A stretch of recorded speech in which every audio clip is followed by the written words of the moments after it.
Donc on passe maintenant à la deuxième partie, enfin la partie d'exemple. Donc pour ceux qui arrivent là dans cette vidéo sans savoir d'où tout ce qui est à l'écran déjà sort, bah, c'est qu'il fallait aller voir la première vidéo, hein. J'ai juste coupé en deux pour faire une pause et aller boire de l'eau. Donc maintenant, on a parlé, j'ai défini un peu longuement l'homologie, et maintenant on va donner des exemples. Donc cette vidéo va être uniquement une vidéo d'exemple.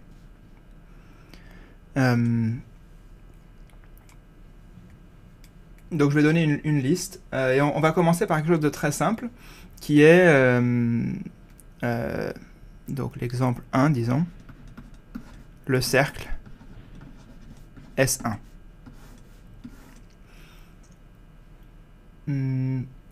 Donc le cercle S1, bon, j'ai donné précédemment une décomposition en simplicial, mais je vais la reproduire ici. Donc j'avais dessiné ce cercle-là, comme ça.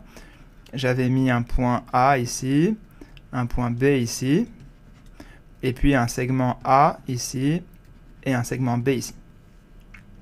Donc ce que ça veut dire, cette chose-là, c'est qu'on a 4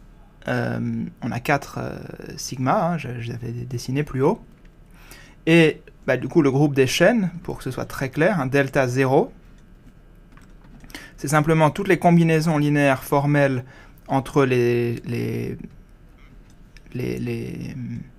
chaînes de dimension 0, c'est-à-dire que ça va être, je vais appeler ça MA fois A plus MB fois B, pour MA et MB des entiers.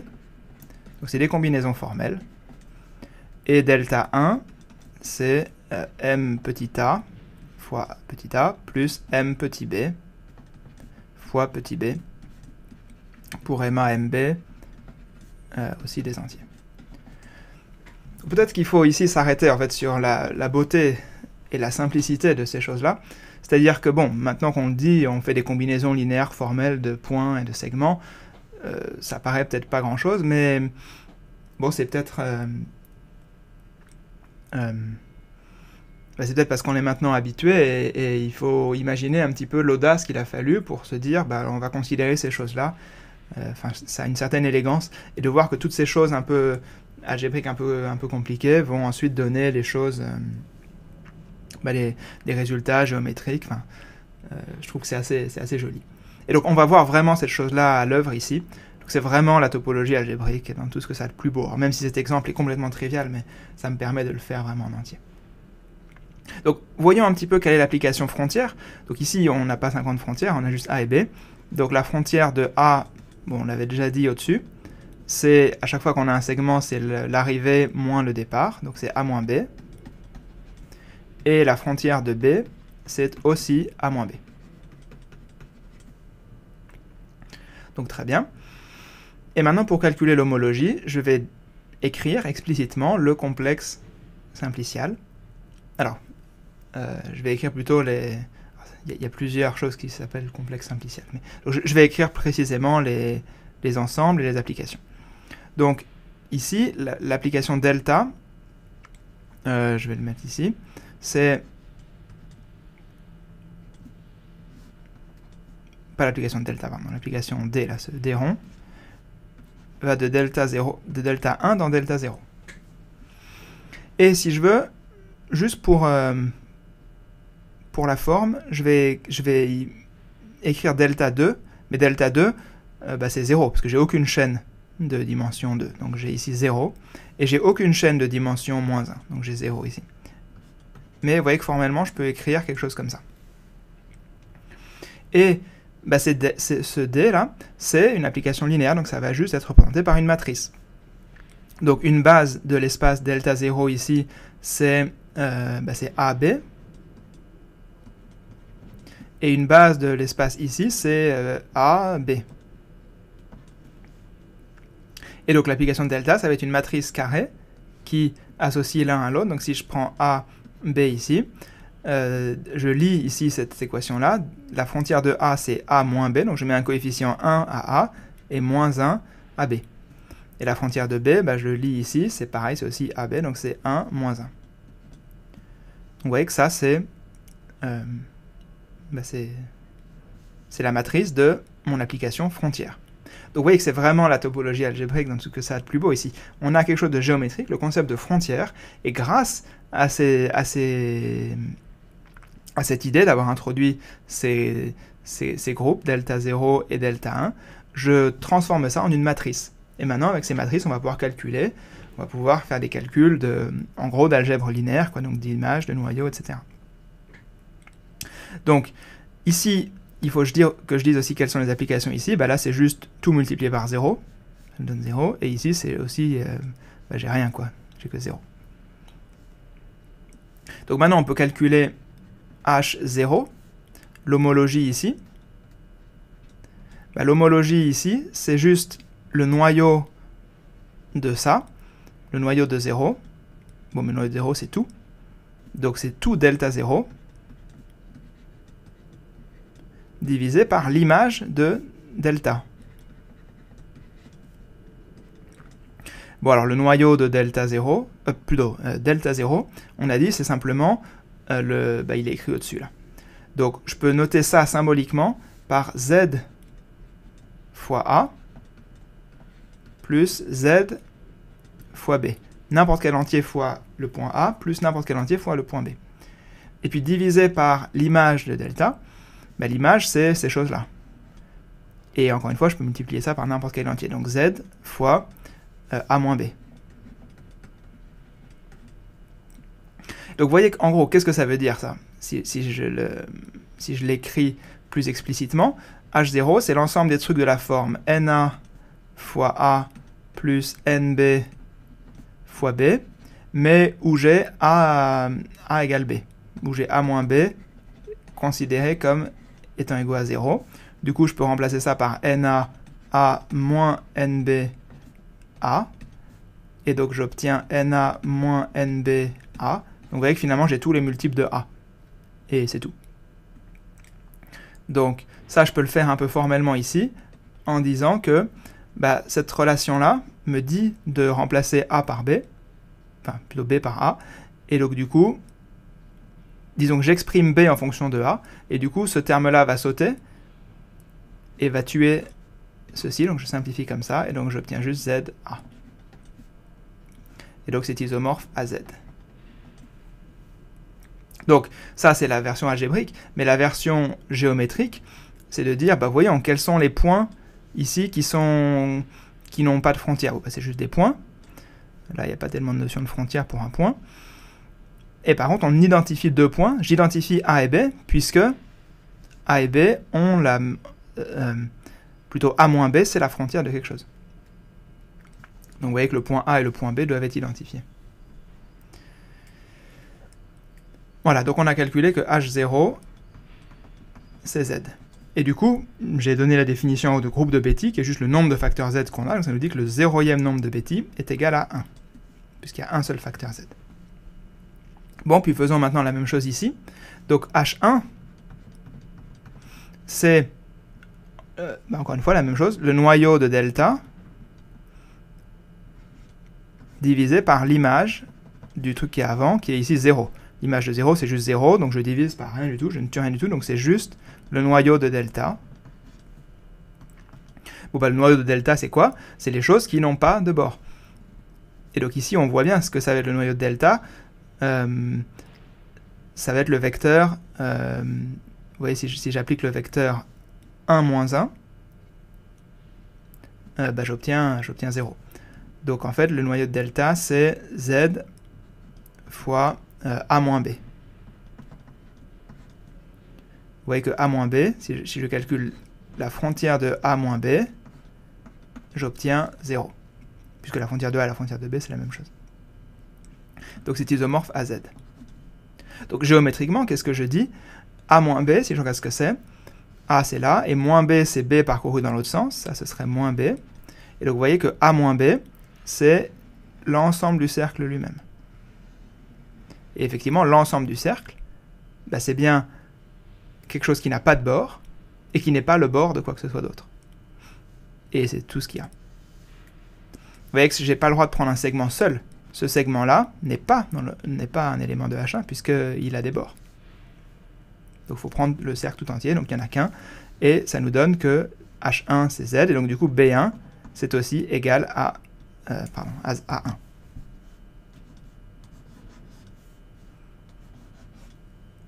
Donc voilà, on a calculé les groupes d'homotopie, ils sont tous les deux égaux à Z.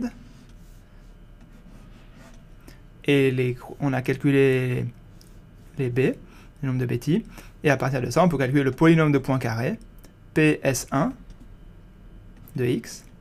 Bah, c'est la somme, je rappelle, c'est le polynôme dont les coefficients sont le nombre de bêtis, donc c'est juste 1 plus x.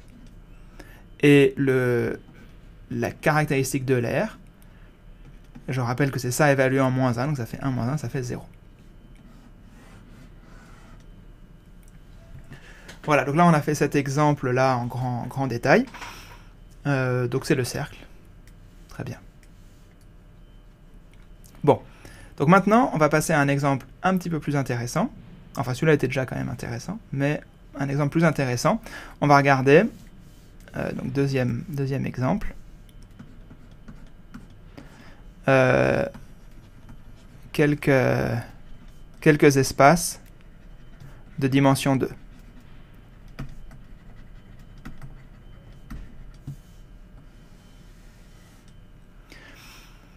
Alors là, les espaces de dimension 2, je vais faire un petit aparté, je vais quitter un peu la topologie algébrique juste pendant 1 ou 2 minutes pour expliquer quelque chose qui est assez joli. C'est que si vous prenez un carré,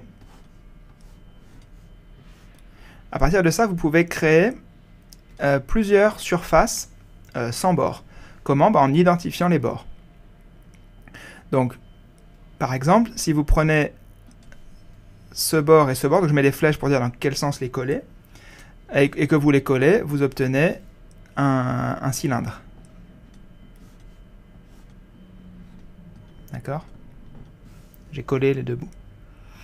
Et si maintenant on identifie, je vais prendre une couleur, alors en rouge, je vais définir ceci et ceci, et que maintenant ces deux-là, je les colle entre eux, j'obtiens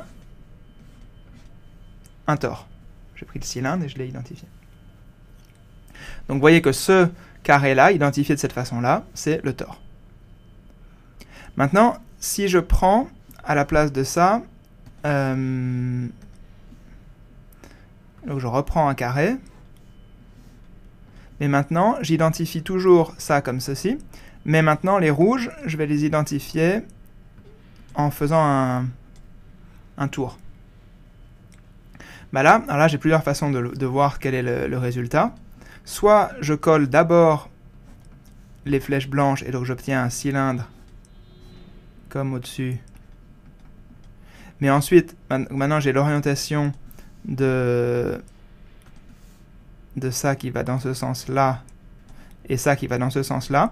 Et c'est un peu dur, vous voyez, si je veux pour les identifier, il va falloir que je tourne là, ça comme ça. Et à cause du sens, que je perce à travers et que je rentre là. Et donc je vais obtenir une surface qui est un truc comme ça.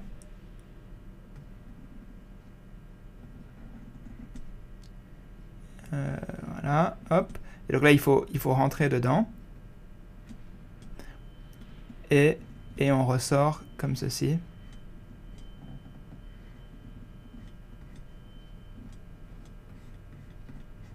Voilà. Et donc cette chose-là, c'est ce qu'on appelle une bouteille de Klein. Bouteille de Klein. Bon, j'ai pas la place de l'écrire. Bon, elle n'est pas très belle, ma bouteille de Klein. Pardon, de Klein. Je dis Klein en français, mais non, on dit Klein. Voilà. Sinon, une autre façon de le voir, c'est de d'abord identifier les côtés rouges. Et donc là, ce qu'on va obtenir, c'est c'est ce qu'on appelle un ruban de Mobius.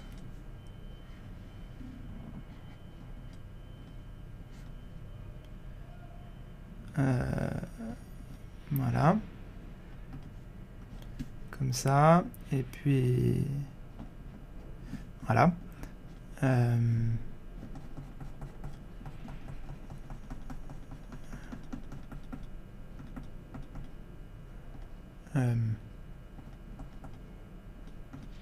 Voilà. Donc ça, c'est le ruban de Mobius. Donc là, j'ai identifié les flèches rouges. et la blanche est toujours au-dessus, mais vous voyez que maintenant il n'y a plus qu'un seul bord. Donc quand je vais l'identifier, là c'est dur à voir, mais je vais obtenir la même chose en fait. Je peux le faire dans le sens que je veux. Je vais obtenir la bouteille de Klein aussi. Voilà. Et puis il y a une troisième façon d'identifier les côtés du bord. C'est de changer les directions pour les deux paires. Donc là je change la direction, et là je change aussi la direction. Et là si je fais ça, j'obtiens un espace qui est ce qu'on appelle le plan projectif réel, qu'on note parfois, que je vais noter ici P2. Et d'ailleurs, si vous vous intéressez à la géométrie de cet objet-là, vous pouvez aller voir la vidéo qui a été faite récemment par une chaîne alors dont Quadrivium Tremens, je crois, qui parle de ça et qui explique vraiment beaucoup de choses sur la géométrie de ces espaces-là. Comment est-ce qu'on le construit. Donc, je ne crois pas qu'il mentionne cette construction-là, mais plutôt comment on le voit comme l'espace de toutes les droites dans l'espace de dimension 3, et du coup comment est-ce que dans cet espace-là, il y a une notion de droite à l'infini, comment est-ce que les droites parallèles se coupent à l'infini, etc. Donc tout un aspect que j'aborde pas du tout ici. Mais c'est aussi un espace de dimension 2 qui est tout à fait raisonnable. Vous voyez qu'il est dans cette famille là de ces espaces qu'on peut obtenir en identifiant les côtés d'un carré. Bon, et alors vous voyez, vu qu'on a cette jolie classification des espaces, c'est naturel d'essayer de calculer un petit peu l'homologie de ces choses-là. Et en particulier, on va voir que ces homologies sont différentes. Donc pour chacune d'entre elles, on va calculer les homologies et on va trouver des résultats différents. Et en fait, mieux que ça, on va voir même que le polynôme de Poincaré, par exemple, est différent dans chacun des trois cas qu'on a vus. Le tore, la bouteille de Klein et le plan projectif. Et du coup, c'est une manière de démontrer que ces espaces ne sont pas identiques topologiquement, puisque évidemment, l'homologie, c'est un invariant topologique. Donc allons-y, on va essayer de calculer tout ça. Donc pour faire ça, on va devoir trianguler, c'est-à-dire trouver une structure simplicielle là-dessus. Donc l'idée, ça va être simple, on veut des triangles. Donc déjà, on va mettre la diagonale partout. Donc ici, je mets la diagonale, ici, je mets la diagonale, et ici, je mets la diagonale. Et il faut donner des noms maintenant aux différents simplexes qu'on a. Donc là, alors je l'ai fait sur mon cahier. Donc celui-là, ce côté-là, je l'appelle U. Celui-ci, je l'appelle V. Les trois côtés, je les appelle A, B et C. Alors je dois aussi orienter celui du milieu. Je vais l'orienter comme ça. Donc C, C, C, A, B, A, B, A, B, A, B, A, B, A, B. Donc vous voyez, je donne les mêmes noms évidemment à droite et à gauche, dans tous les cas, puisque c'est les mêmes par définition. Et puis ensuite, il faut que je donne des noms aussi au sommet. Donc je vais l'appeler grand A, comme dans l'exemple d'avant. Mais maintenant, évidemment, vu qu'on identifie ce point-là et ce point-là, là c'est aussi A qu'on a, par identification de petit b avec petit b. Mais par identification du petit a ici, ces deux points-là doivent aussi s'appeler A. Donc en fait, j'ai qu'un seul sommet ici. De la même façon ici, par identification de B avec B, si ce point-là je l'appelle A, là je dois aussi l'appeler A.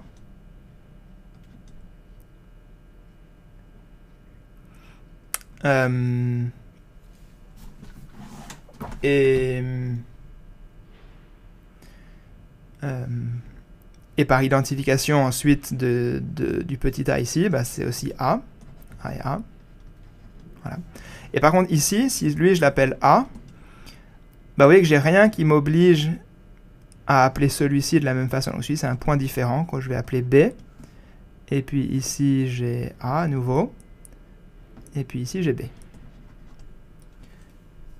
Et alors j'espère que oui, j'ai mis les choses dans le même sens que sur mon cahier, puisque... Ouais. Ok. Bon, donc maintenant qu'on a fait ça, bah c'est très simple, il suffit de calculer dans tous les cas les noyaux, les images des frontières, donc il suffit de calculer un petit peu tout ça. Donc on va le faire dans l'ordre, on va le faire pour chacun des trois, pour voir un petit peu les différences qui surviennent. Alors ça va être un peu embêtant si j'ai pas l'image. Bon, on va essayer de se débrouiller. Donc on commence par le tore, T2. Bon, je vais recopier l'image ici. Donc juste pour être... je vais la faire en plus gros. Je vais la faire en plus gros et ici, dans le coin. Donc j'avais A.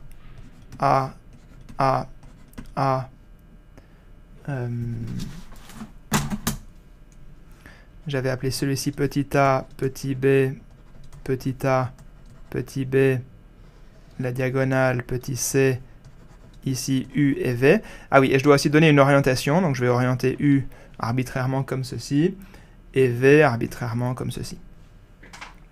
Mais c'est important pour dire évidemment comment je prends mes frontières et tout ça.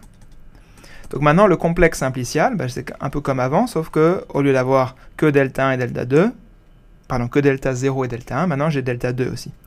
Donc j'ai delta 2, delta 1, delta 0 et 0. Très bien. Une base de delta 0, bah, c'est juste A. Ici, la base de delta 1, ça va être juste toutes les choses de dimension 1, c'est-à-dire A, B et C. Et ici, pour delta 2, ça va être U et V.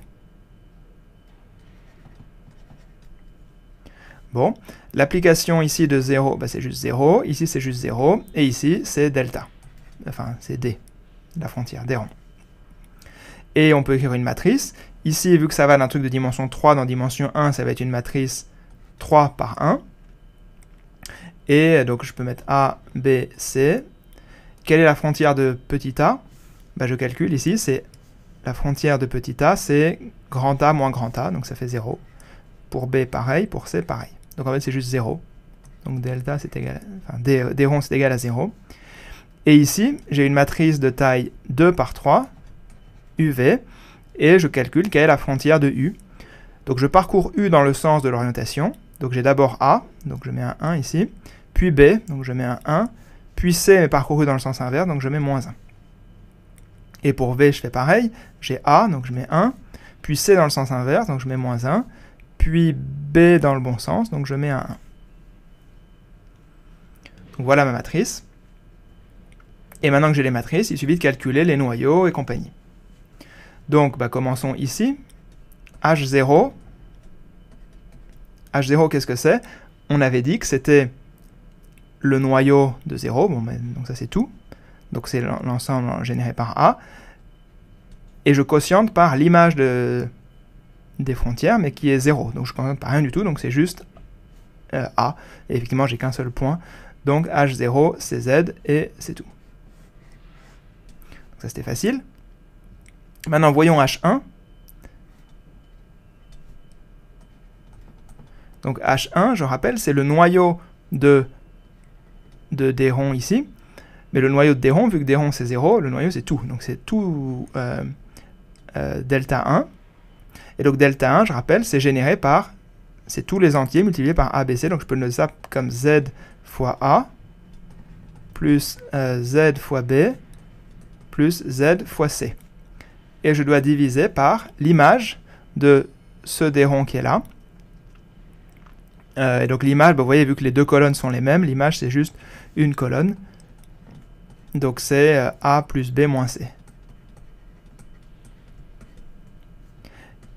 Et donc du coup, vous voyez que cette image nous dit qu'en gros C, je peux l'oublier, puisque C, vous voyez que je pourrais écrire C comme étant égal à A plus B, au sens de l'homologie, puisque dans le sens où la frontière de ça fait 0. Et du coup, je peux éliminer C avec ça, et j'obtiens A et B. Donc l'homologie H1, c'est Z plus Z, et là j'ai dit vraiment même laquelle elle était, c'est-à-dire que c'est A et B. Et si vous vous rappelez, on est en train de faire le tore là, on est en train de faire le tore. Et mes A et mes B, c'est vraiment les cycles hein, dont on parle depuis le début. A, B. Donc finalement, c'est pas étonnant qu'on retrouve le résultat dit en introduction. Et comme le groupe fondamental était abélien, c'est aussi la même chose. Donc tout va bien. C'est ce à quoi on s'attendait. Et finalement, il faut calculer le H2 ici. Donc le H2, c'est le noyau de ce delta, de ce d rond, de D2. Donc quel est le noyau de d rond? On voit que c'est U moins V. Vu que les deux vecteurs sont les mêmes, ça va être U moins V, et donc c'est isomorphe à Z à nouveau. Et donc, à partir de tout ça, on voit qu'on a calculé donc, les trois groupes d'homologie, et qui nous donnent, par exemple, le polynôme de Poincaré, P, pour T2, c'est égal à 1 plus 2x plus x carré. Voilà. Et on a aussi la caractéristique de l'air, hein, on évalue ça en moins 1, et on trouve 0. Donc la caractéristique de l'air du tore est 0. Et on a tous les groupes. Je vais les résumer ici. Donc H0 c'est Z, H1 c'est Z plus Z, et H2 c'est Z. Voilà, donc là on a fait l'étude complète du tore. Et bon, c'était pas très dur. Donc, pour des raisons de pédagogie, hein, la pédagogie c'est la répétition, on va faire tout la même chose maintenant pour la bouteille de Klein. Et donc la bouteille de Klein, il n'y a pas beaucoup de changements, donc je vais prendre un nouvel écran. Bouteille. Donc là, je vais refaire exactement la même chose que tout à l'heure, mais vous allez me dire, mais c'est fou, il n'y a rien qui va changer. Et en fait, c'est ça la beauté de la topologie algébrique, c'est que vraiment des changements très subtils, vous voyez là, il va y avoir juste une orientation qui va changer, et ça va changer radicalement le résultat. Je trouve que c'est vraiment assez élégant. Donc je remets A et B, et C, comme ceci. U, la même orientation. V, la même orientation. Et donc B est toujours comme ceci. Mais maintenant, A est dans l'autre sens. Et donc vous voyez, c'est la seule chose qui change. C'est ça. Et le sommet, je l'appelle toujours A, partout. Et donc, on va refaire exactement le même dessin. Delta 2, delta 1, delta 0, 0.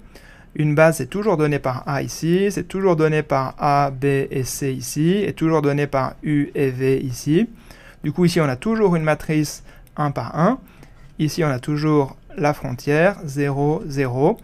La frontière de tous les segments, c'est toujours A moins A, je fais toujours 0. Donc là, on a toujours 0, 0, 0. Et ici, on a toujours une matrice de taille 2 par 3. Et il faut juste calculer la frontière de U et la frontière de V. Donc on y va, on va parcourir. Donc là, vous vous doutez que c'est là qu'il va y avoir la différence. Donc la frontière de U, elle n'a pas changé. On a A plus B moins C, donc 1, 1, moins 1. Alors que la frontière de V, la différence, c'est que A maintenant est parcouru dans l'autre sens. Donc ici, j'ai moins 1. C dans l'autre sens aussi, donc moins 1. Et B est dans le bon sens, donc plus 1. Voilà. Donc maintenant, calculons les groupes. H0, là, vu qu'il n'y a rien qui a changé de ce côté-là, évidemment, on se doute que ça n'a pas changé, c'est toujours Z. Mais maintenant, le H1, lui, il va changer. Donc voyons ce qui se passe. Donc le H1, je rappelle, c'est le noyau de ce delta-là, qui est tout. Donc ZA plus ZB plus ZC, divisé par l'image. Et alors, tout à l'heure, la différence, c'est que l'image, on avait... Les deux vecteurs étaient les mêmes ici. Si je le remets, c'était ici. Les deux étaient les mêmes, donc j'avais qu'un seul terme ici. Mais maintenant, vu que les deux ne sont pas les mêmes, je vais avoir deux termes. Et donc, c'est évidemment de là que va venir la subtilité. Donc, j'ai deux termes maintenant. Donc, j'ai non seulement que A plus B moins C égale 0, mais j'ai aussi que moins A plus B moins C égale 0.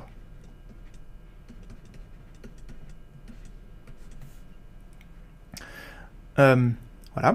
Alors, je peux faire comme tout à l'heure, dire que bon bah C c'est A plus B, donc j'exprime C en fonction des autres, du coup je peux l'oublier ici, et j'ai utilisé cette relation. Mais donc maintenant j'ai que ici, donc j'ai ZA plus ZB, mais j'ai encore une relation qui vient d'ici, Z de, si j'ai dit que C était égal à A plus B, quand je suis passé de là à là, mais il faut que je le fasse ici. Donc ce moins A plus B moins C devient égal à moins A, donc ça fait moins 2A, et puis plus B moins B, donc ça fait juste moins 2A.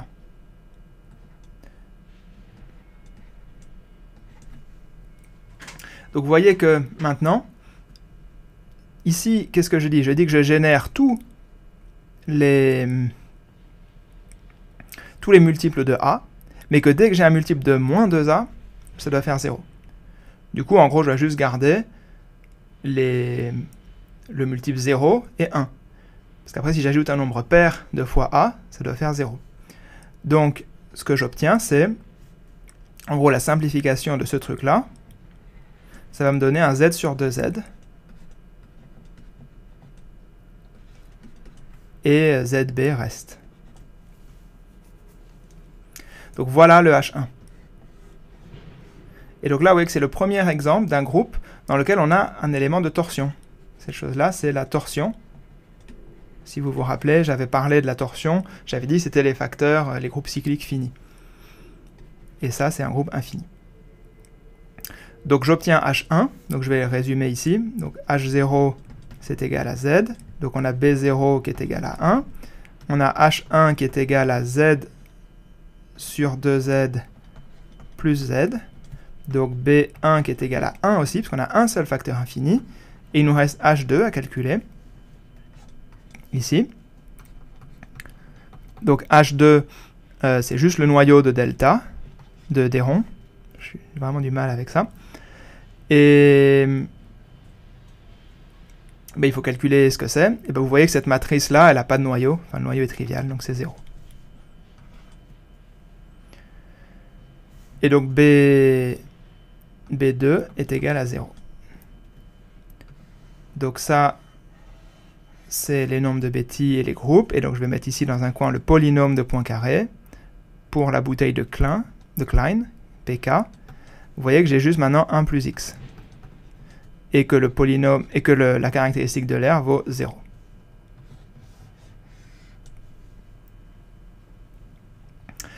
Voilà, donc là on a calculé l'homologie de la bouteille de Klein. Et vous voyez que ça change pas mal, hein. Le H2 a changé, et le H1 a changé, et surtout on a ce truc très intéressant d'une torsion. Donc maintenant, exercice, essayez de voir géométriquement que ce 2A, c'est 0 en homologie. Donc 2A, c'est-à-dire que si vous faites 2 fois le tour selon le cycle A, ça va être la frontière de quelque chose. Et ça, vous allez voir que c'est pas du tout facile à voir, surtout que c'est dur à dessiner. Et ça montre bien la puissance de l'approche algébrique. Vous voyez que là, on a juste joué un petit peu avec des matrices, et on a obtenu ça. Ok. Donc ça, c'était pour la bouteille de Klein. Et si vous vous rappelez, on avait un troisième exemple en 2 dimensions, un troisième carré, qui était le plan projectif, P2. Donc je refais mon dessin pour la 3e fois.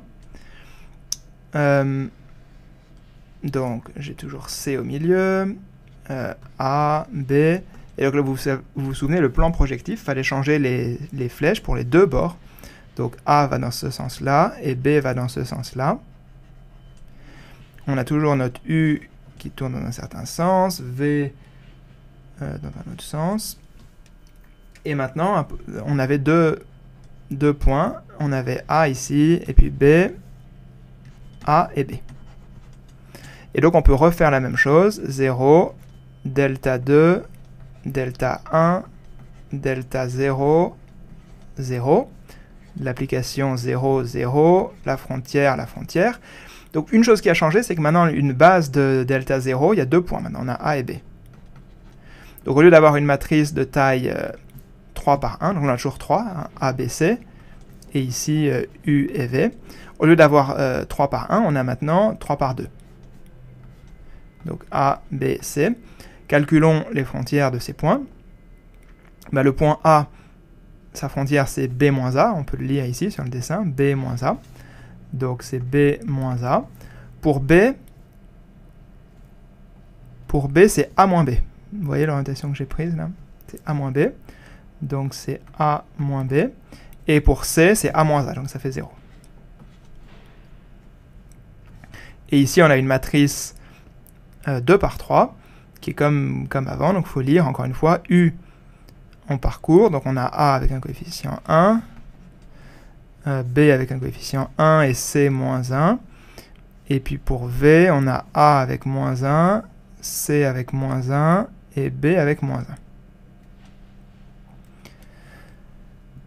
1. Voilà. Alors allons-y, on calcule les homologies. Donc H0. Donc H0, c'est tout. Donc c'est Z fois A plus Z fois B divisé par l'image de ce truc-là. C'est-à-dire, et donc l'image nous dit que toutes les frontières doivent être égales à 0. C'est-à-dire que A et B doivent être égaux. Z A moins B. Bon, et donc ça veut dire qu'on peut tuer un des deux facteurs, et donc on obtient Z fois A. Donc Z. Voilà, donc je vais le noter ici, comme tout à l'heure. H0 égale Z.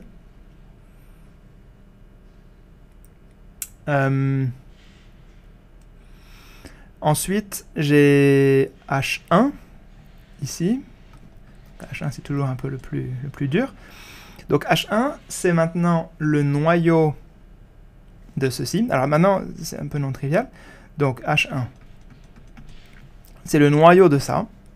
Donc quel est le noyau de ça? Il faut trouver les combinaisons de A, B et C qui n'ont pas de frontière. Donc vous voyez que je ne peux plus prendre A par exemple, puisque A, ça a une frontière qui est grand B moins grand A. Donc ce qui n'a pas de frontière, on le voit ici, c'est A plus B, puisque A plus B, vous voyez sur le dessin ici, A plus B, hop, ça relie A avec A. Donc c'est A plus B, et on peut le calculer, hein, ici le noyau de cette matrice, et puis C. Et il faut diviser par l'image de ceci, donc là j'écris toutes les images. Donc A plus B moins C. Et puis alors, je vais changer le signe là pour pas m'embêter avec tous les moins. A plus B plus C. Voilà. Et donc là encore une fois je peux résoudre pour C. C c'est égal à A plus B, donc je peux enlever ça avec ça. Et j'obtiens, donc j'utilise que C est égal à A plus B pour passer à l'étape suivante. Et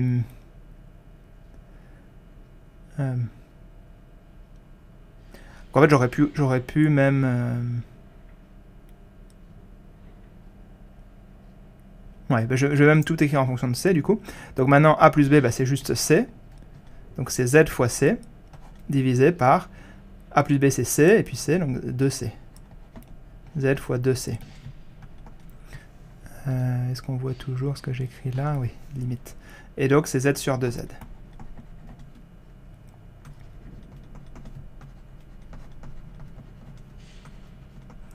Donc je ne sais pas à quel point vous êtes à l'aise avec ce genre de manipulation.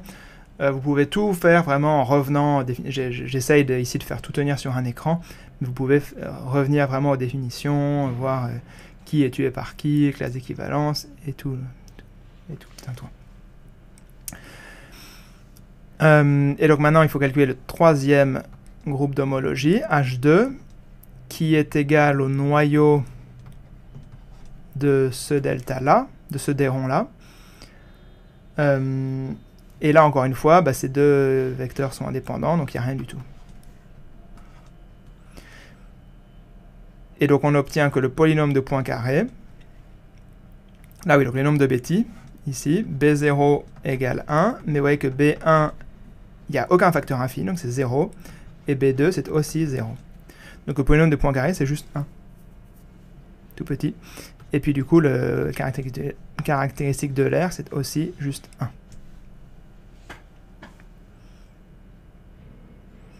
Voilà, ce qui conclut notre analyse de ces trois espaces de dimension 2. Et donc c'était pour montrer vraiment qu'on peut faire des calculs très très concrets avec cette définition que j'ai donnée, et on peut obtenir des résultats non triviaux. Bon. Voilà, donc ça c'était la partie exemple pour 2 dimensions. Donc maintenant, je vais finir en donnant quelques autres exemples, enfin encore un certain nombre, mais cette fois-ci je vais faire moins de calculs concrets, juste parce que alors on peut vite quand même se rendre compte que ce genre de petites manipulations là algébriques, ça peut vite devenir lourd, et de fait c'est pas facile, enfin c'est des problèmes algorithmiques assez importants de calculer ces choses-là pour une certaine... quand les complexes vont devenir importants, s'il y a des grosses matrices ici. Parce que vous voyez que par rapport à l'algèbre linéaire, il faut faire attention à ce genre de petits détails, à ces groupes de torsion. Donc donc j'aurais dû peut-être préciser un moment, une solution pour ne plus avoir tous ces problèmes de torsion, c'est au lieu de regarder l'homologie à coefficient dans Z, ce que j'ai fait là, c'est-à-dire quand on avait défini les chaînes, on prenait les combinaisons linéaires de cycles à coefficient entier. Bah, les coefficients, vous pouvez les mettre dans n'importe quel anneau, et en particulier dans un corps, par exemple dans les réels ou les complexes. Et si vous faites ça, dans ce cas, évidemment, on n'aura pas tous ces facteurs discrets. R sur 2R, ça fait rien du tout. Et du coup, on aura juste que H1, à coefficient dans R, c'est 0, H2, c'est 0, H. Et donc là, dans ce cas, ça devient vraiment juste de l'algèbre linéaire. Mais du coup, on perd un peu d'informations, on perd la torsion. Donc le faire dans Z, c'est pas mal. On peut aussi le faire dans des corps finis ou dans des anneaux un peu... Bon, vraiment, c'est un vaste sujet, donc je ne vais pas trop m'aventurer là-dedans, mais juste pour dire que voilà, on peut varier l'anneau qu'on utilise pour définir l'homologie. Ok, donc maintenant, je vais passer à quelque chose d'un peu moins calculatoire, un peu plus culturel. Donc c'est le 3, je ne sais plus comment j'avais numéroté mes choses. Et on va s'intéresser aux sphères. Donc un cas particulier de la sphère, c'était le premier exemple qu'on a fait, c'était la sphère en une dimension, qui était juste le cercle. Ici, on va essayer de regarder toutes les sphères en toutes les dimensions. Donc je vais donner l'homologie. Donc je ne vais pas faire le calcul, mais c'est pas très dur. Vous pouvez essayer en exercice. Enfin, bon, on n'a pas vraiment développé le formalisme pour ça, mais en tout cas, si vous avez une intuition des sphères, c'est pas très dur de voir que Hn de la sphère SM, donc je vais supposer que M est supérieur ou égal à 1 pour éviter le cas de la sphère 0 qui n'est pas connexe. On voit vraiment que ça va compter les trous, c'est-à-dire qu'on va avoir H0 qui va être égal à Z, donc pour n égale 0. Ça nous dit qu'on a un objet, une composante connexe. Ça va être 0 pour n entre 0 et m. Et ça va être z à nouveau pour n égale à m. Ça nous dit qu'il y a un trou de dimension m, et effectivement, on est dans la sphère SM, donc c'est assez logique. Donc vous voyez que le polynôme de Poincaré, c'est juste 1 plus x puissance m pour SM.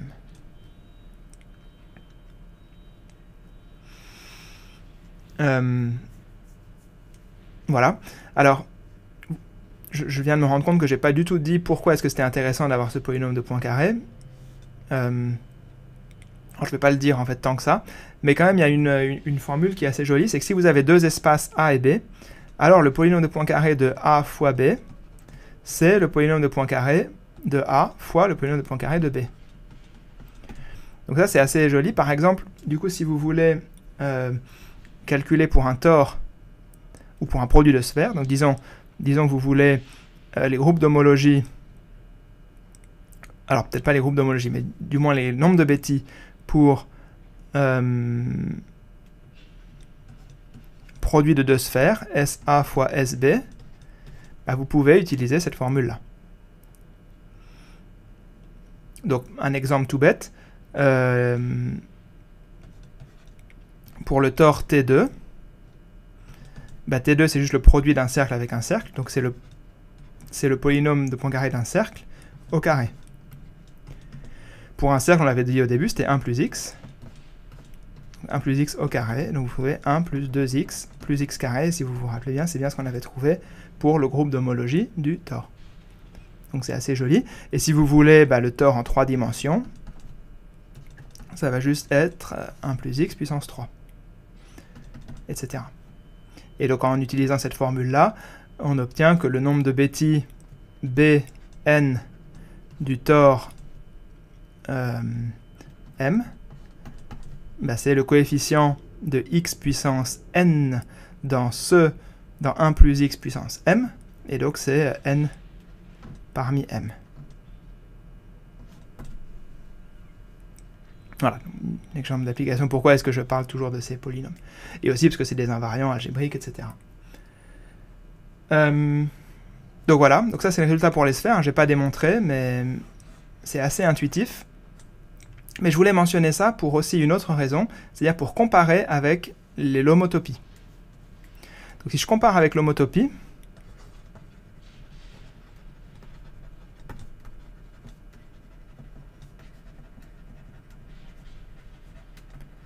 vous allez voir pourquoi est-ce que c'est plus simple. Donc je vais mettre ici sans démonstration, et j'ai même pas vraiment défini ce que c'était que les groupes d'homotopie supérieure, mais je pense que ça va être clair. Donc S0, S1, donc je vais mettre plusieurs sphères ici, S3, S4, S5, ou je vais m'arrêter à S6 peut-être, et ici je vais mettre les groupes d'homotopie, Pi0, Pi1, Pi2, Pi3, Pi4, Pi5, et Pi6, on va s'arrêter à 6 aussi. Et je vais remplir la table. Donc Pi0, j'en ai pas vraiment parlé, mais c'est le nombre de composantes connexes essentiellement. Donc pour S0, donc S0 c'est un peu un cas particulier, hein, c'est 2 points. Donc on a Z plus Z. S1, ensuite c'est une seule composante connexe, hein, ils ont tous une seule composante connexe. Donc là, c'est pas dur. C'est Z partout. Ensuite, si on regarde Pi1, donc le Pi1 c'est le groupe fondamental, alors celui-là on en a bien parlé, on avait dit, bon pour des points évidemment c'est 0, pour le cercle c'était notre exemple fondamental, c'était Z, et pour les sphères de dimension plus grosse, on avait dit que tous les lacets étaient contractibles, donc c'était toujours 0. On n'avait pas de groupe fondamental. Enfin on a un groupe fondamental trivial. Et alors vous pouvez commencer à voir l'idée, c'est qu'on a ce Z là, on a un Z qui bouge comme ça, et un Z qui bouge comme ça. Et c'est pour ça qu'ici, ça fait ce joli Z plus Z. Non, S0, donc c'est assez joli. Donc on pourrait voir que Pi2 de S2, ça fait aussi Z. Et puis Pi3, ça fait Z, et puis Z, et puis Z, et puis Z.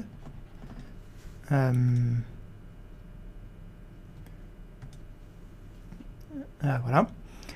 Et les groupes d'homotopie...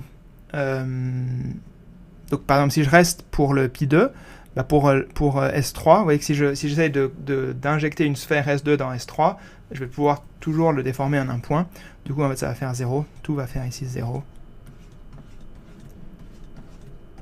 Voilà. Et on pourrait croire que il va en être de même ici au-dessus de la diagonale. Et alors bon, pour S0 c'est vrai. Et pour S1, pour le cercle, c'est aussi vrai en fait, qu'on n'a pas de groupe d'homotopie supérieure. Ils sont tous triviaux. Par contre, et c'est là que les choses vont devenir sauvages, c'est les groupes d'homotopie supérieure pour les sphères. Par exemple pour S2, ça ne va pas faire 0. C'est-à-dire qu'il y a des manières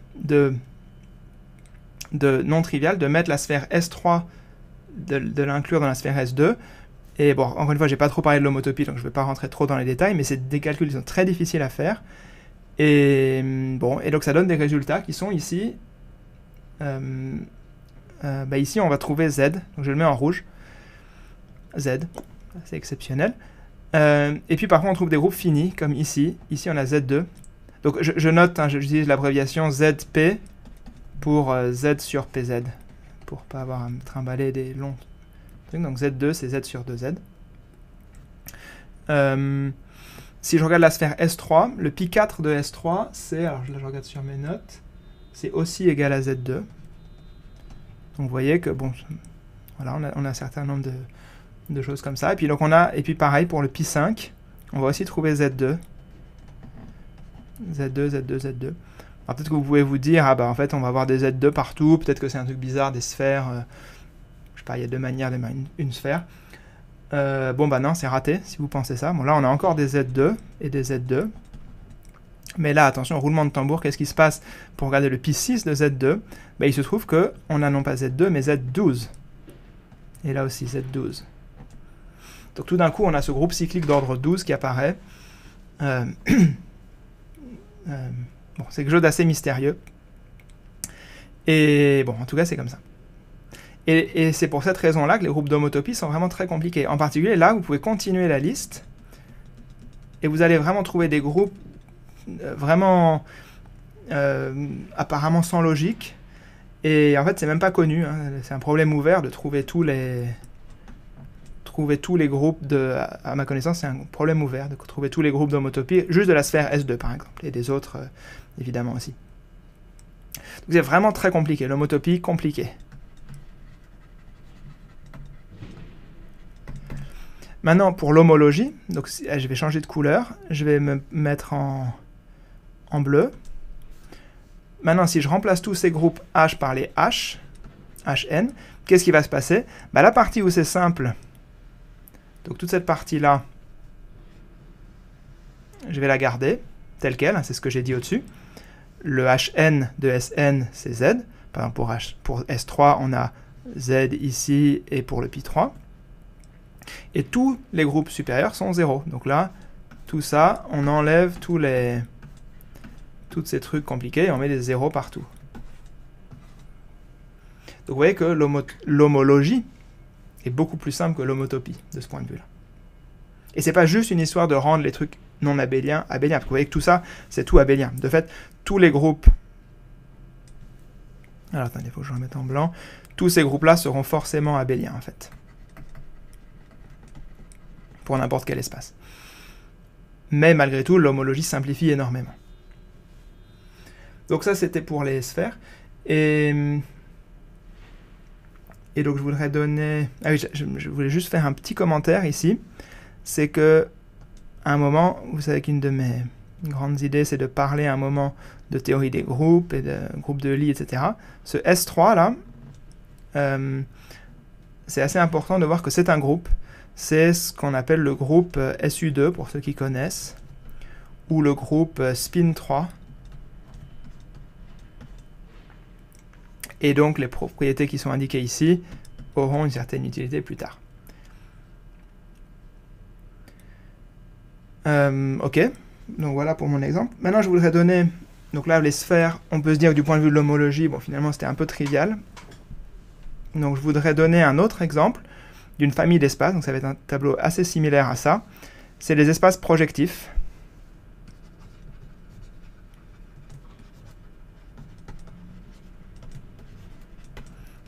PN.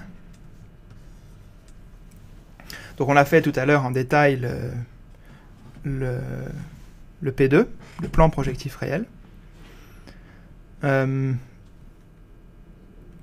Donc je vais mettre pareil, hein, je vais mettre les H, donc H0, H1, H2,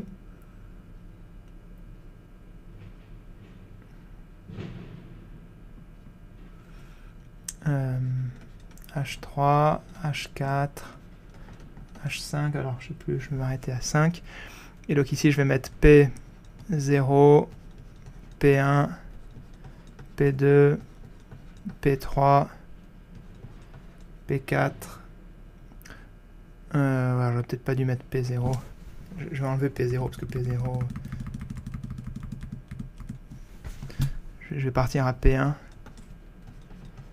P2, P3, P4, P5, voilà.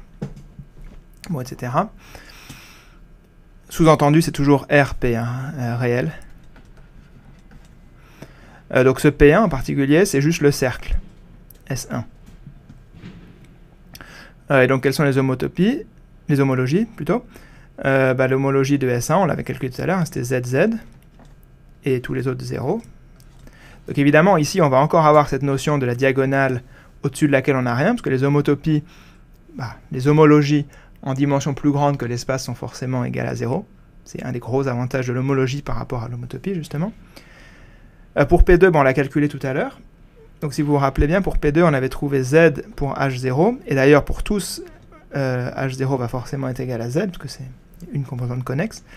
Et on avait trouvé Z2 ici, pour le H1, et 0 pour H2.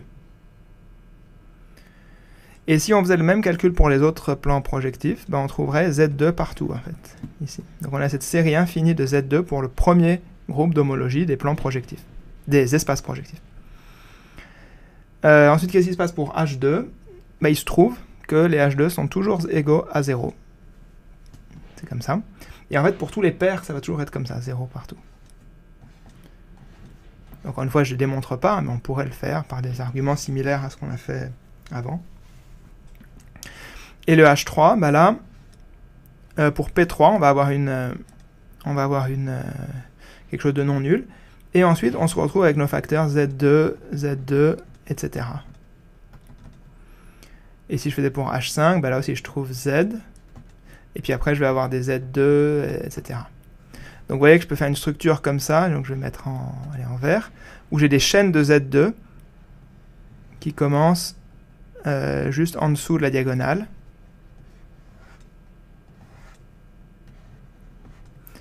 Et donc la diagonale que je vais mettre en rouge peut-être ici pour qu'elle soit claire. Donc la diagonale qui alterne les Z et les 0. Et ici cette partie-là qui est juste Z. Donc vous voyez comme ça on définit des sortes de schémas. On met tous ces espaces ensemble, les homologies, et on arrive comme ça à visualiser les propriétés topologiques de ces espaces-là. Voilà, c'était pour donner un exemple où on a ces groupes de torsion qui apparaissent. Je vais continuer à donner... Je vais donner quelques autres exemples encore.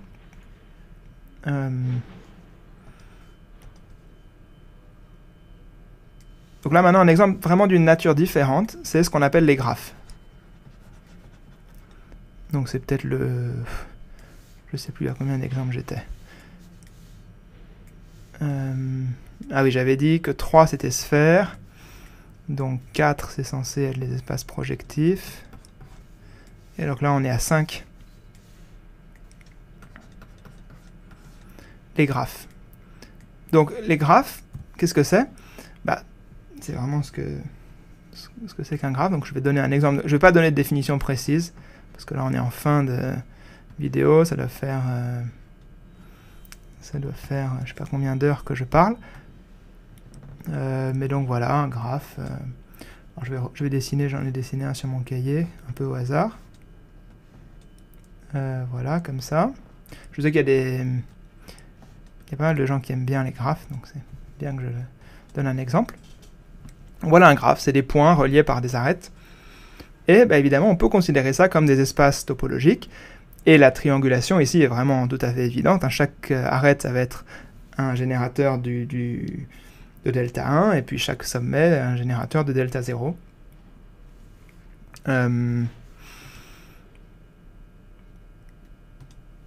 Et du coup, on va pouvoir définir les groupes d'homologie. Il n'y en a que deux. Il va y avoir H0 et H1. Et donc H0, ça va juste être Z puissance le nombre de composantes connexes.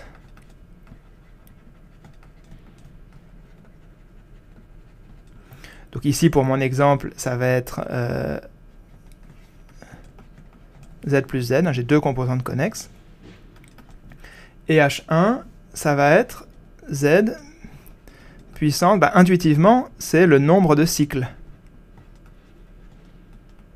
Alors je mets des guillemets autour de cycle pour dire que c'est pas la même définition que cycle que j'avais donné avant, mais en gros c'est le nombre de boucles qu'on a. Donc là, vous voyez, on aurait un cycle ici, et puis un là, et puis un là. Donc ici, on se doute qu'on va avoir Z3. Je l'écris encore comme ça. Voilà, on se doute qu'on va avoir Z3. Donc c'est juste pour montrer un petit peu d'autres topologies. Du coup, on va avoir les nombres de Betti. B0 égale 2, B1 égale 3, et donc on a un polynôme de Poincaré qui vaut 2 plus 3x, et on a une caractéristique de l'air qu'on évalue en moins 1 qui vaut donc moins 1.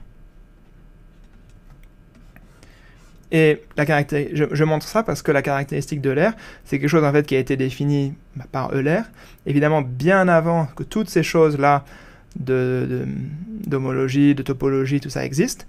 Pour lui, c'était essentiellement dans un graphe. Il voulait montrer que, enfin, disons que la caractéristique de l'air, c'est le nombre de sommets, je sais pas comment l'appeler, S, disons, S comme sommet, moins le nombre de côtés, disons C.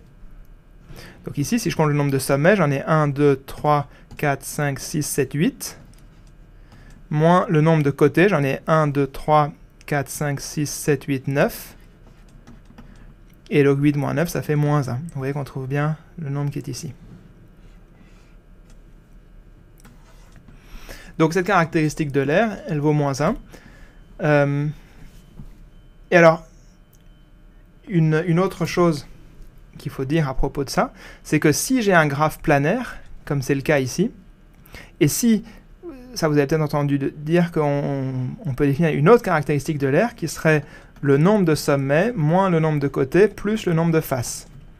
Donc si je fais ça, je vais trouver les mêmes choses que là, 8 moins 9, plus donc le nombre de faces, combien on en a? On en a une là, une là, une là, donc ça fait 3.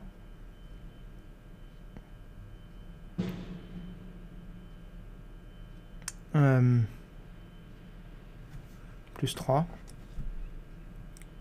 Alors non, enfin, il faudrait que j'ajoute aussi la face extérieure à tout qui est là, donc ce serait plus 4.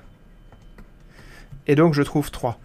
Et alors, ça vous me demandez peut-être pourquoi est-ce qu'on trouve ce 3.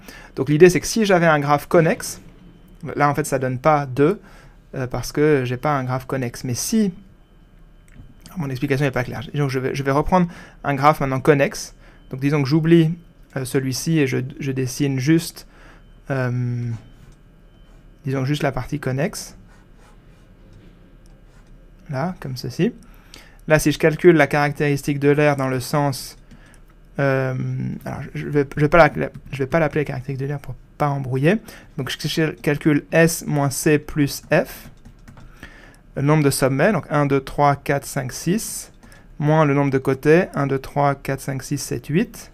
Plus le nombre de faces, 1, 2, 3, 4, la face extérieure. J'obtiens 2. Et cette caractéristique de 2... en fait, elle est bien reliée à la caractéristique de l'air dont je parlais. En fait, qu'est-ce qu'elle veut dire? Elle veut dire que ce dessin, vu qu'il est dessiné sur un plan, ça veut dire qu'en fait, je peux prendre une sphère S2, et sur cette sphère S2, dessiner ce graphe. Je vais le dessiner en une autre couleur, juste pour montrer qu'il est dessiné dessus. Voilà, il est dessiné sur la sphère S2. Et maintenant, ce graphe-là, il définit une bonne triangulation de la sphère. Alors, pas vraiment une triangulation, parce que la face extérieure n'est pas, mais en gros, on pourrait quand même la trianguler. Et il se trouve qu'on a calculé que la caractéristique de l'air de la sphère, c'était exactement 2. Puisque je rappelle que le polynôme de Poincaré de S2, c'est 1 plus x2. On l'a calculé avant. Enfin, on l'a montré. Et donc ce 2 vient de là, en fait. Donc ce résultat de l'air pour les graphes, on voit qu'il marche à condition qu'on dessine un graphe bien planaire, etc. Mais vous voyez que déjà, on voit que ça marche moins bien si on a une composante non connexe comme ici, on trouve 3. Alors, il faudrait trouver un bon moyen de ne pas compter la face, en fait, ici, parce qu'elle est de chaque côté de ce truc-là. Bon, je ne vais pas rentrer dans ces détails-là. Mais toujours est-il que je voulais montrer à quel point cette caractéristique de l'air, elle est bien la même que celle que vous connaissez peut-être déjà. Mais en fait, elle est, d'une certaine sens, elle est mieux. Elle est plus générale, elle est vraiment géométrique. D'une part, elle marche en toutes dimensions. Elle généralise bien cette alternance. Vous voyez, quand j'ai cette formule-là, c'est exactement la formule somme des moins 1 puissance i bi. En gros, bi, c'est le nombre d'objets de dimension i, mais où j'ai enlevé les trous de la bonne façon, et je fais la somme alternée. Donc oui, l'autre chose que je voulais dire, c'est que ici, si je reviens ici, pour ce graphe-là, je vais mettre côte à côte ces deux calculs. Pour la caractéristique de l'air de ce graphe-là, j'avais la caractéristique le calcul par les nombres de Betti, B0 moins B1, qui vaut, on avait dit 2 moins 3, et j'ai le calcul par les sommets et les côtés, qui vaut 8 moins 9. Et vous voyez que les nombres qui sont ici sont plus petits, même si évidemment le résultat est le même, moins 1, moins 1. Mais les nombres ici sont plus petits, parce que ici c'est nombres de Betti. Les nombres de Betti comptent vraiment l'essence. Vous voyez, on a pris l'homologie, donc on a tué toutes les choses qui étaient des bords, etc. Alors que là, on l'a pas fait. Donc ces nombres de Betti, c'est une sorte d'essentialisation du nombre d'objets de dimension 0, dimension 1, dimension 2. Alors que ces sommets et ces côtés, en quelque sorte, ils surcomptent. Ils comptent trop. Alors pour donner un exemple dans l'exemple, imaginons que je prenne un graphe un petit peu plus compliqué. Disons, il y a un graphe qu'on appelle pas K3, K5,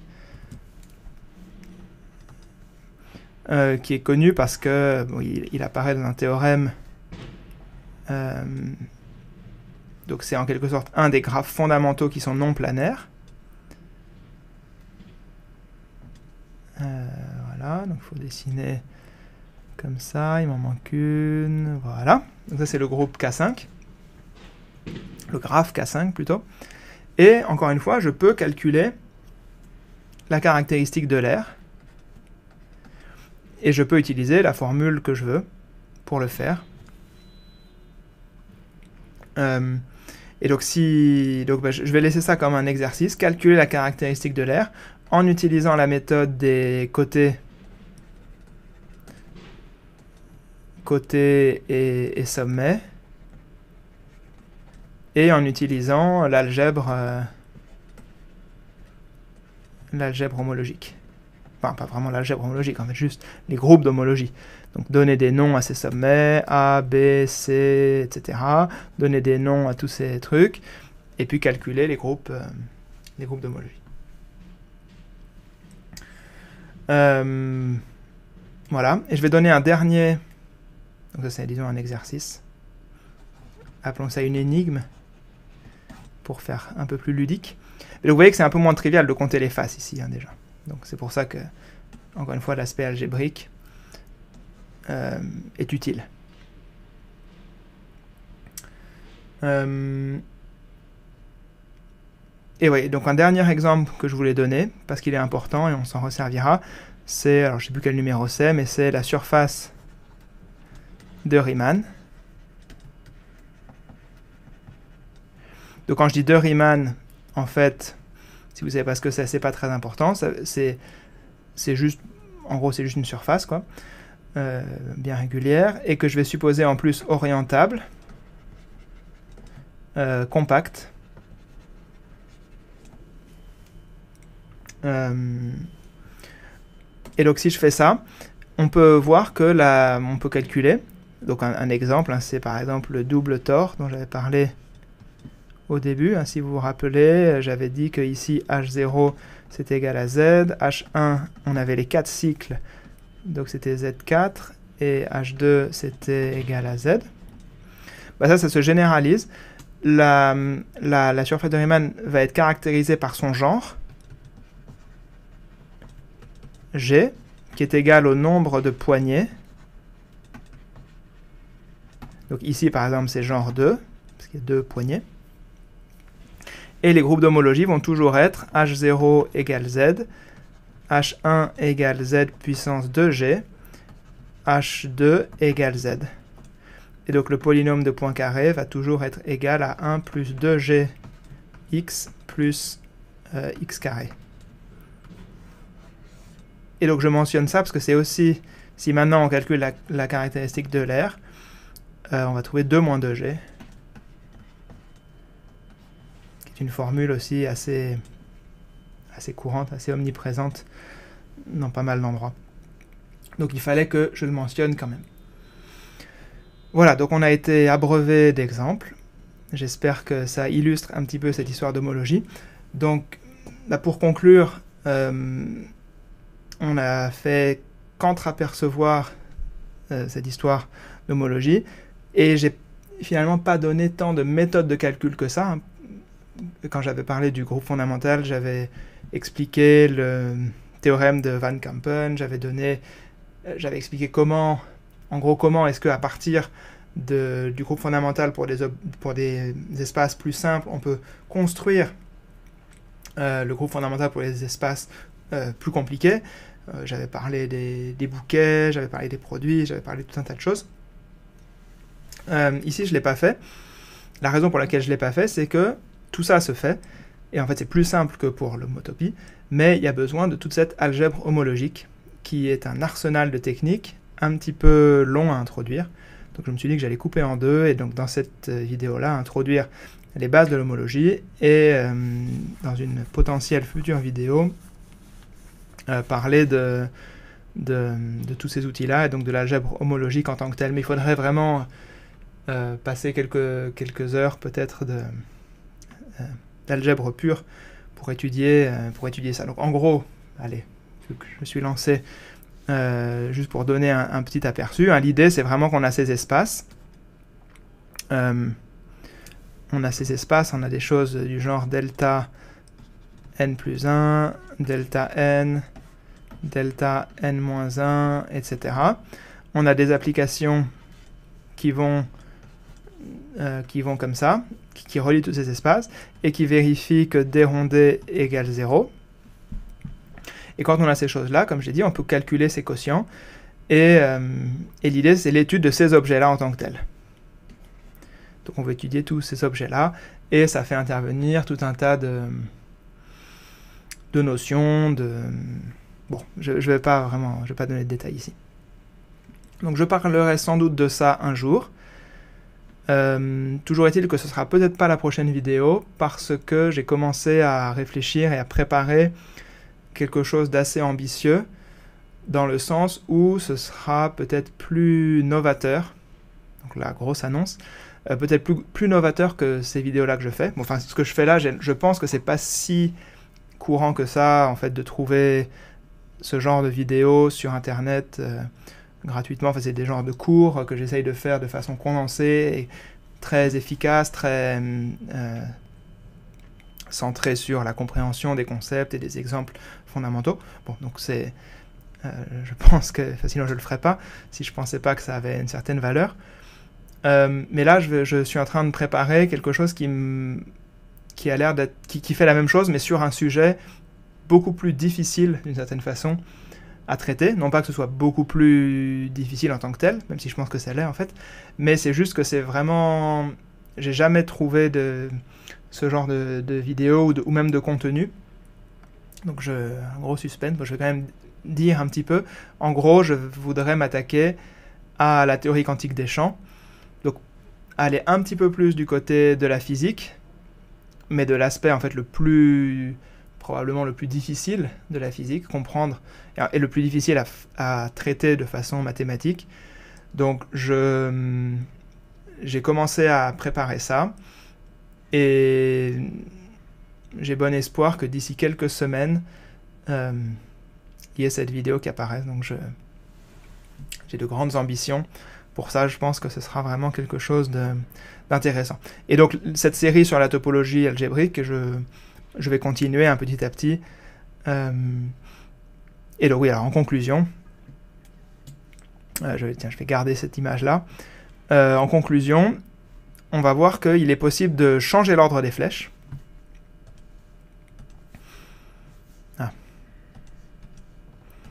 Donc, il est possible de changer l'ordre des flèches.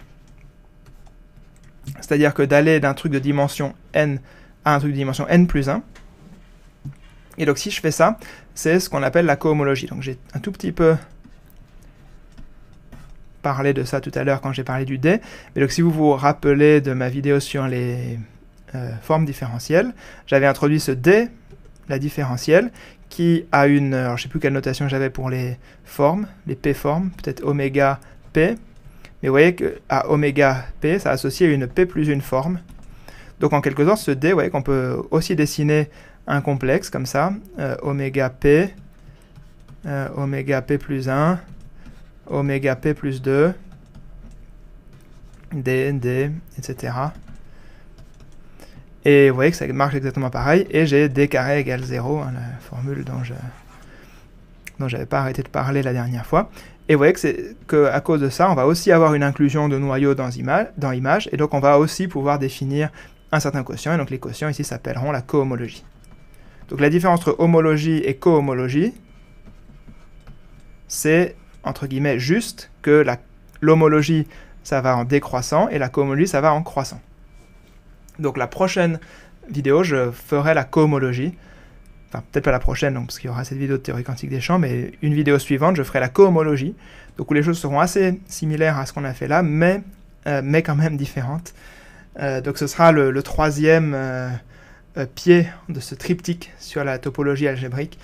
Le but étant de vraiment comprendre ces trois notions, homotopie, homologie, cohomologie. Et donc je ferai probablement une sorte de résumé de tout ça à ce moment-là.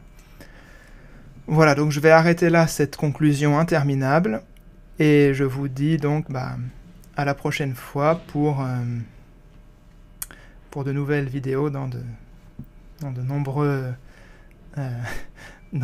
champs différents.